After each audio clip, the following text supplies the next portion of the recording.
안녕하세요. 최세영 목사입니다. 심포니교회 수요 성경 공부 His Story 3월 23일 시작하도록 하겠습니다. 기도하겠습니다. 사랑이 많으신 하나님 아버지, 저희의 인생 가운데 주님과 동행하는 삶을 허락하여 주시니 참 감사합니다. 주님 바라보며 또 주님 가신 길 따라가기를 소망하며 말씀 앞에 섭니다.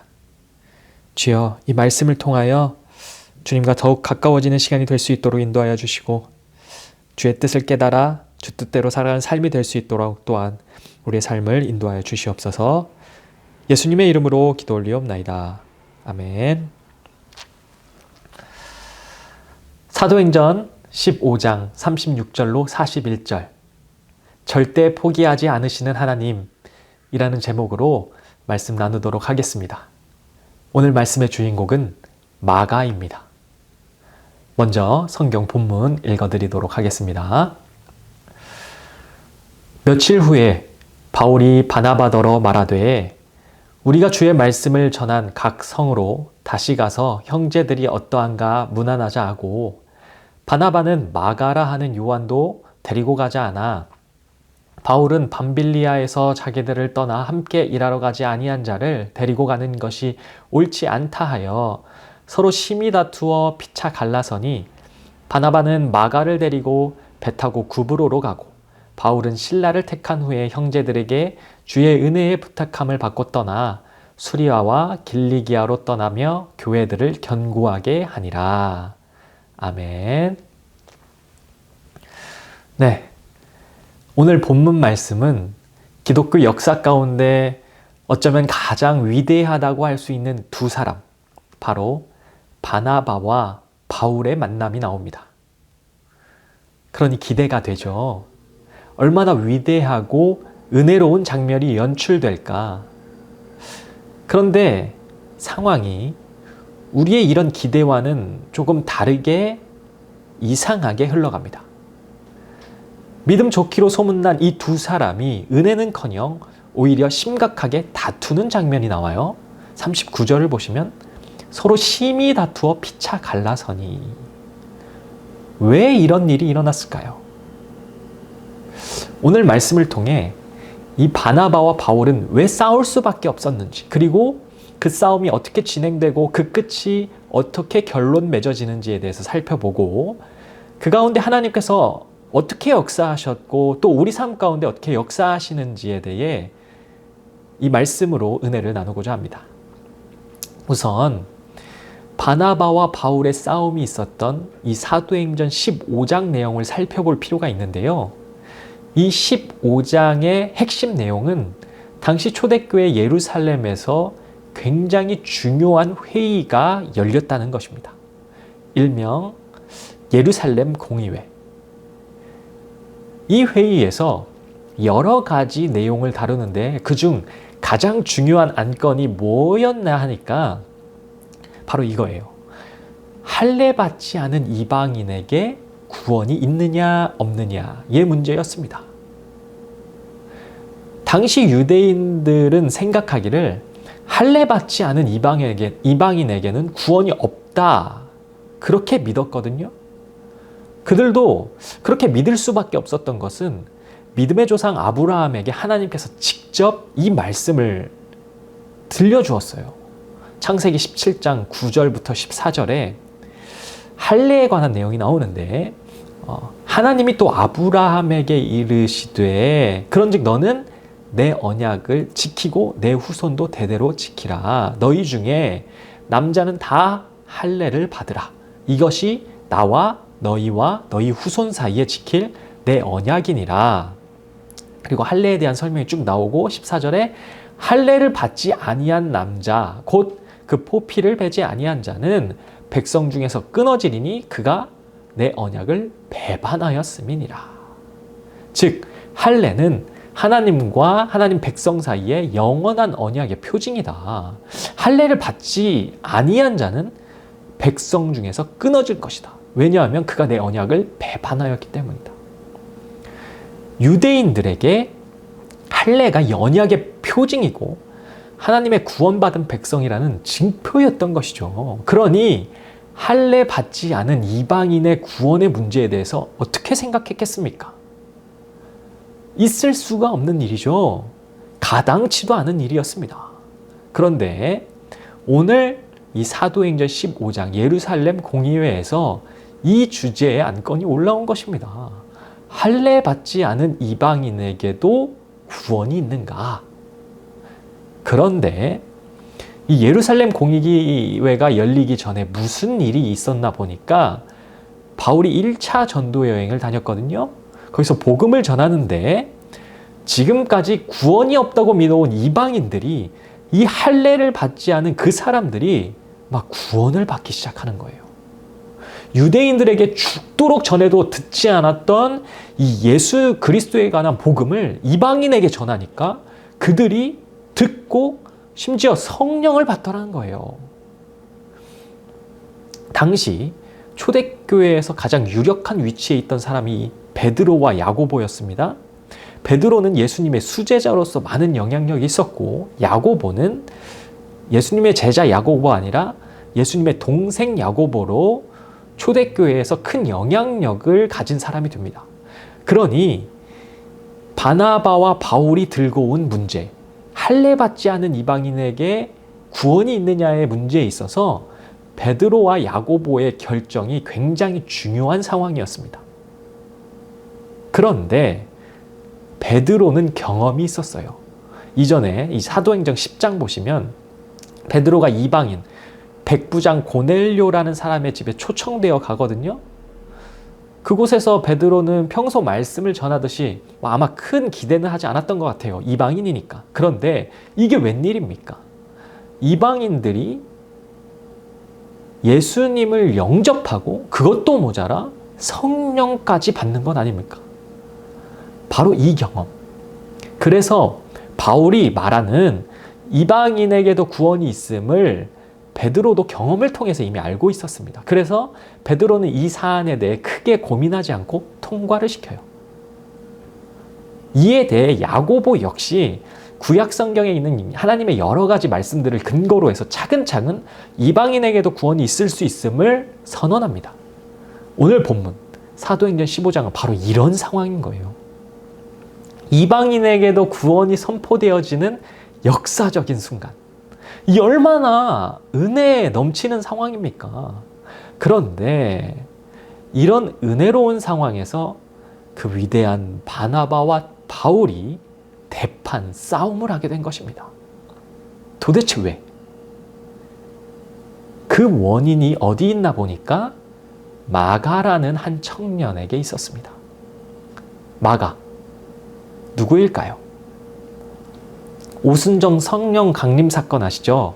사도행전 2장에 나오는데 무려 120명의 제자들이 다락방에 모여서 기도하는 중에 성령이 내려오십니다. 그런데 그 다락방이 어떤 다락방이에요? 그렇죠. 마가의 다락방이었습니다. 무려 120명이 모여서 기도할 수 있는 굉장히 큰 집을 가지고 있던 사람. 말이 마가의 다락방이 사실 마가 어머니 마리아의 집이거든요. 사도행전 12장 12절에 마가라 하는 요한의 어머니 마리아의 집에 가니 여러 사람이 거기에 모여 기도하고 있더라. 즉, 이 마가는 믿음 센 어머니 밑에서 자란 꽤 금수저 도련님 정도로 생각하면 될 것 같아요. 믿음 센 어머니가 가장 바라는 게 뭘까요? 자기 자식도 믿음이 좀 센 사람이 되는 것 원하지 않겠습니까? 저희 어머니도 그랬던 것 같아요. 하루는 저희 집에 몽골에서 선교사님이 한번 방문하신 적이 있는데 저는 당시에 이제 막 수능을 마치고 이제 어떻게 하면 재밌게 한번 놀아볼까 궁리하던 참이었거든요. 그런데 이 선교사님과 어머니가 잠시 막 이야기를 나누시던지 저는 그 길로 그냥 짐 싸서 몽골 선교지로 보내졌습니다. 사실 진짜 가기 싫었거든요. 놀아야 하잖아요. 그런데 그 선교지를 다녀와 보니 그 어떤 노는 즐거움과는 바꿀 수 없는 참 잊을 수 없는 귀한 경험을 했다고 고백하게 되었습니다. 견디기 힘든 추위 속에서 선교사님과 함께 교도소 사역도 하고 노숙인 사역도 하고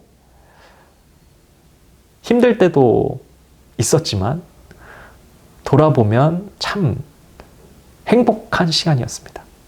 여튼 마가의 어머니도 당시 선교에 있어서 가장 위대하게 쓰임받았던 이 바울과 바나바에게 마가를 맡겨버려요.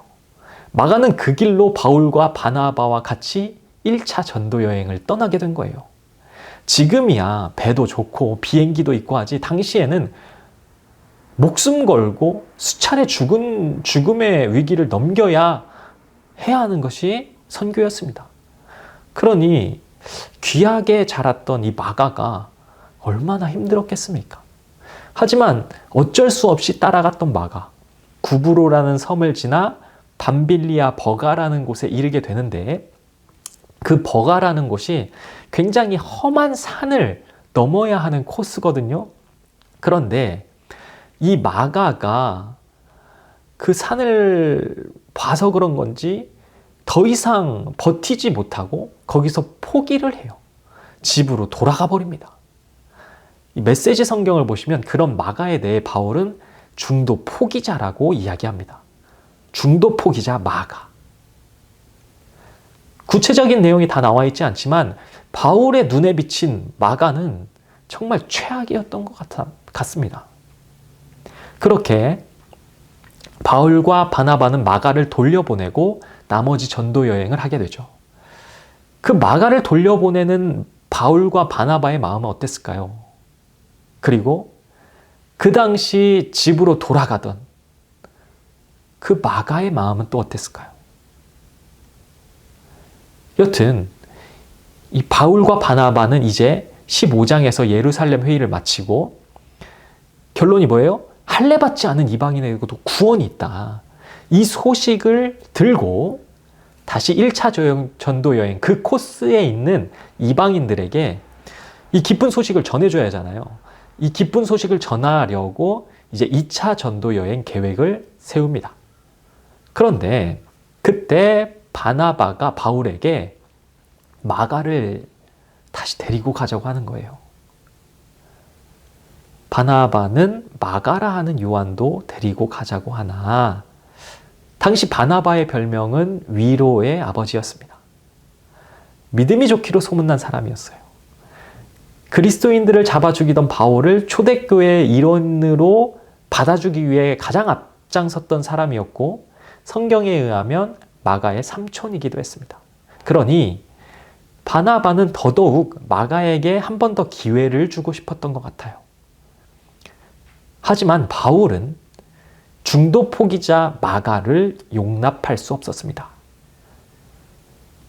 바울은 밤빌리아에서 자기들을 떠나 함께 일하러 가지 아니한 자를 데리고 가는 것이 옳지 않다 하여 1차 전도여행 때 마가는 도망쳤습니다. 그 마가 때문에 선교단 전체의 분위기가 얼마나 안 좋았겠어요. 그런데 그런 녀석을 또 데리고 가자고 하니 바울이 인정할 수 있었겠습니까? 그 당시 바울에게는 마가보다 선교가 더 중요했으니까요. 바로 이 일 때문에 오늘 본문 말씀이 나온 겁니다. 바나바와 바울이 대판 싸우게 되고 결국 2차 전도여행을 바울과 바나바 각자 따로 떠나게 되죠. 서로 심히 다투어 피차 갈라서니 바나바는 마가를 데리고 배 타고 구브로로 가고 바울은 실라를 택한 후에 형제들에게 주의 은혜에 부탁함을 받고 떠나 바나바는 마가를 데리고 1차 전도여행과 같은 코스로 출발합니다. 그리고 바울은 실라를 데리고 1차 전도여행과는 반대쪽 코스로 출발을 해요. 이 이후로 바나바가 어떤 사역을 했는지에 대해서 더 이상 성경에 등장하지 않습니다. 하지만 성경에는 나와 있지 않지만 마가와 함께 1차 전도 여행 코스로 떠난 바나바의 그 상황을 한번 상상해 보면 이 마가와 바나바가 어디에 도착했을까요? 밤빌리아 버가. 1차 전도 여행 당시 그 험준한 산맥. 그래서 중도 포기하고 돌아왔던 그곳. 마가는 그곳에 서서 무슨 생각을 했을까요? 그리고 또 한 가지, 이건 성경에 나와 있지 않기 때문에 좀 신학적인 상상을 더해야 되는데 1차 전도 여행 당시에 예수님을 믿지 않는 유대인들이 바나바와 바울을 계속 죽이려고 했거든요. 예수 그리스도에 대한 복음을 인정할 수 없었던 유대인들이 그들을 시시때때로 잡아 죽이려고 했습니다. 그리고 유대인들도 이미 1차 전도여행 코스를 알고 있었어요. 그러니 그 1차 전도여행과 같은 방향으로 갔던 바나바, 중간에 무슨 일이 있었겠습니까? 이후로 성경에 그에 대한 언급이 없는 것으로 보아 아마도 그 길을 돌다가 순교하지 않았을까 싶기도 해요. 그리고 그 장면을 마가는 멀리서 지켜보게 되고, 만약에 그랬다면 여기서 또 마가의 마음이 어땠겠습니까? 여튼 마가는 계속해서 신앙의 여정을 가게 돼요. 여러분, 우리의 신앙생활은 어떠한가요? 아주 사소한 것에서부터 하나님 앞에서 끊임없이 실패와 좌절을 경험하지는 않으십니까?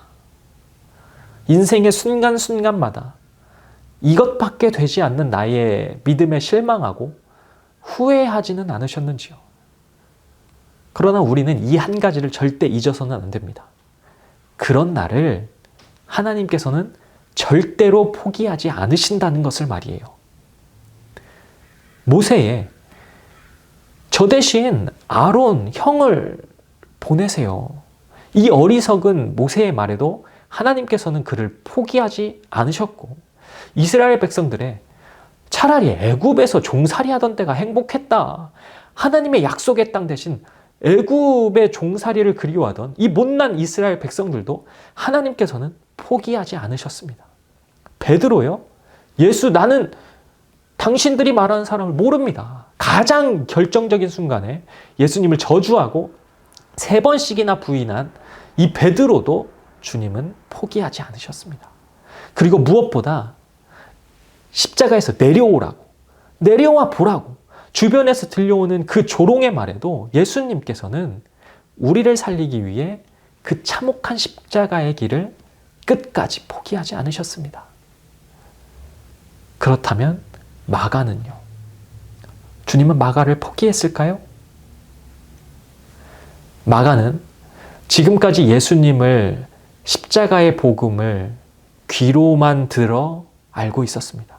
믿음 센 어머니에게 강요받듯이 신앙교육 받았을 수도 있어요.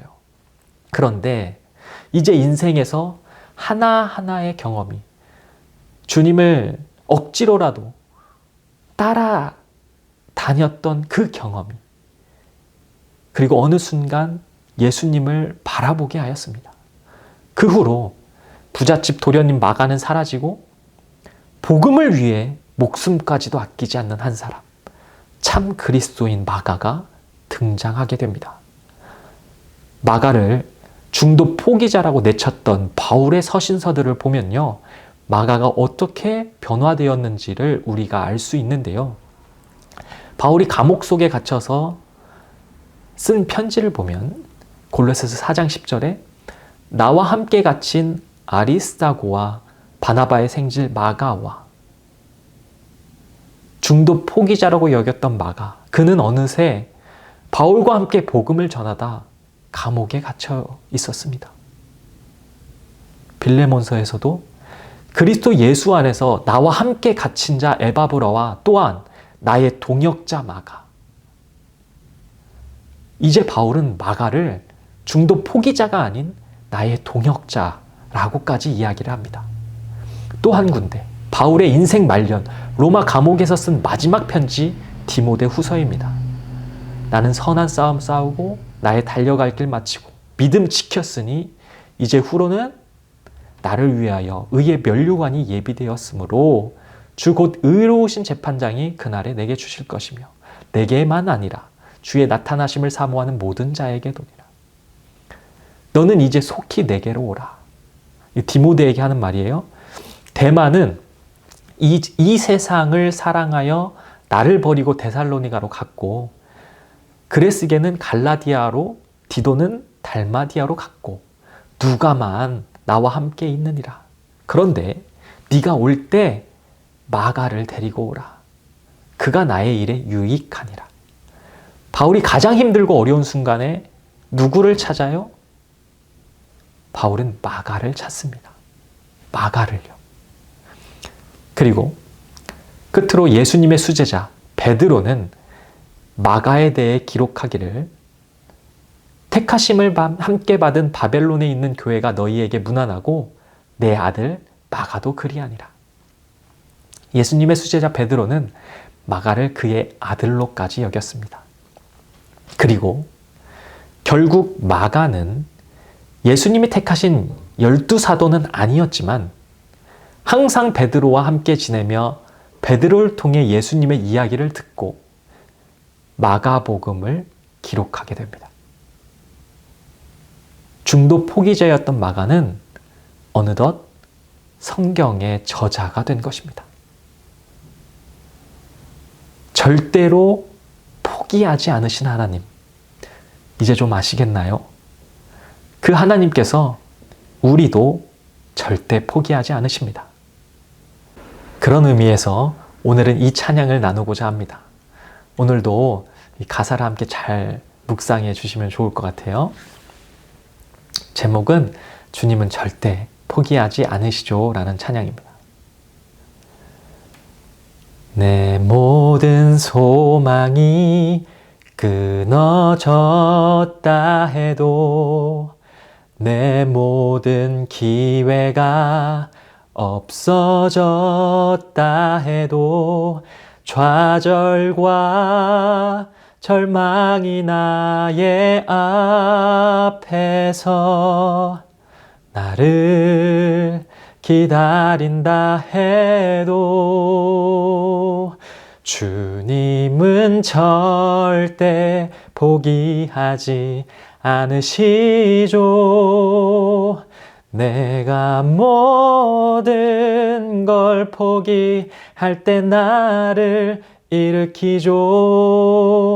주님은 나를 너무도 나를 영원히 나를 사랑하죠. 여러분, 세상은 중도 포기자라 하면 패배자, 낙오자로 만듭니다. 실패한 사람을 다시 불러서 절대로 중요한 일을 맡기지 않아요. 그러나 우리 주님은 실패자를 내버려 두지 않으시고 그 실패를 통해서까지 영광을 이루십니다. 성경을 유심히 보시기 바랍니다. 우리 하나님은 항상 이런 식으로 역사하셨습니다. 저 대신 다른 사람을 보내라던 모세를 통해 이스라엘 백성을 구원하셨고 주님을 모른다 했던 베드로를 통해 교회를 세우셨습니다. 바울은요, 그리스도인들 핍박하는, 믿는 사람들 잡아 죽이는 일에 가장 앞장섰던 사람이었어요. 그런데 우리 주님은 그런 사람을 데려다가 고쳐서 쓰시더라는 겁니다. 세상 같았으면 모세, 베드로, 바울, 이 중도 포기자 마가, 이런 사람들 그냥 내다 버리고 다른 이미 잘하는 사람 데려다가 씁니다. 그러나 하나님은 기필코 그 사람을 고쳐서 쓰시더라는 거예요. 하나님의 방식은 우리와는 달라도 너무 다릅니다. 하나님은 그분의 일이 목적이 아니고 바로 그 한 사람, 그 한 사람이 그분의 목적이라는 것입니다. 여러분, 하나님께서 한 사람을, 바로 나를 가장 중요하게 생각한다는 것을 잊지 않으셨으면 좋겠습니다. 주님은 나를, 너무나 나를, 영원히 나를 사랑하죠. 같이 기도하시겠습니다.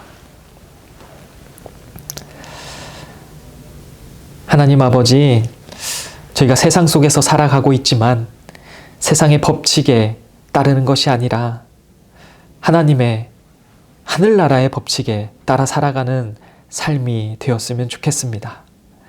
그리하여 우리의 인생을 포기하지 아니하고 우리의 신앙을 포기하지 아니하고 주님께서 여전히 나를 포기하지 않으셨다는 그 사실을 믿음으로 다시 일어나 주님 따라 승리하는 삶으로 나아갈 수 있게 인도하여 주시고 우리의 믿음을 더하여 주시옵소서.